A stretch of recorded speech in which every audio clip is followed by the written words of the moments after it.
Қазақстанда билік транзиті бейбіт және конституция талаптарына сай өтті. Сарапшылардың пікірінше еліміздің ең жоғарғы лауазымының тізгіні кейбір елдердегідей революциялық емес, эволюциялық жолмен берілді. Елбасы Нұрсұлтан Назарбаевтың осыдан бір жыл бұрын қабылдаған тарихи шешімнің маңыздылығы осында жатыр.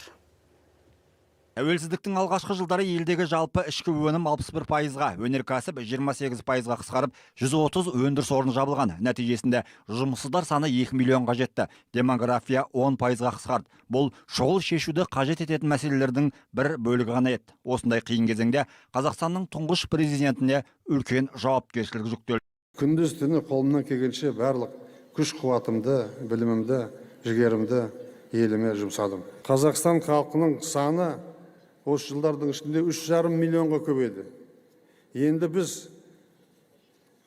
14 миллионға жетпес болып қалған халықты 18 миллионнан астық. Ал қазақтар соның ішінде 70%-ін құрады. 1 миллионнан астам қазақ отанына оралды. Менің ең алғашқы қабылдаған шешімдердің бірі Семей ядролық полигонын жабу туралы болды.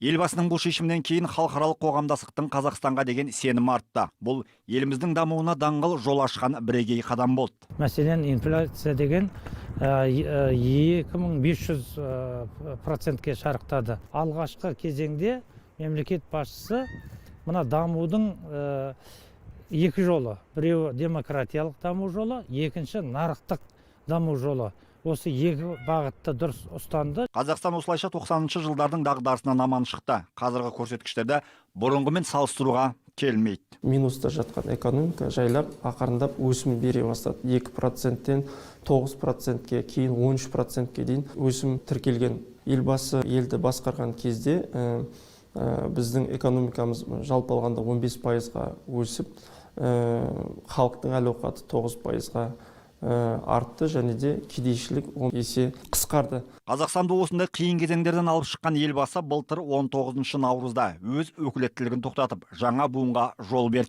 Мемлекеттің басқару құрылымы білімді де білікті кадрлармен толықты. Ал еліміздегі саяси сабақтастықтың сақталуы тұрақты дамуға негіз болды. Жалпы мынандай билік ауысқан кезде қоғам екіге болмаса одан да көпке жарылып кетуі мүмкін. Сабақтастық деген нәрсе біздің ол тек қана мынау билікте емес, бұл дәстүрімізде бар нәрсе.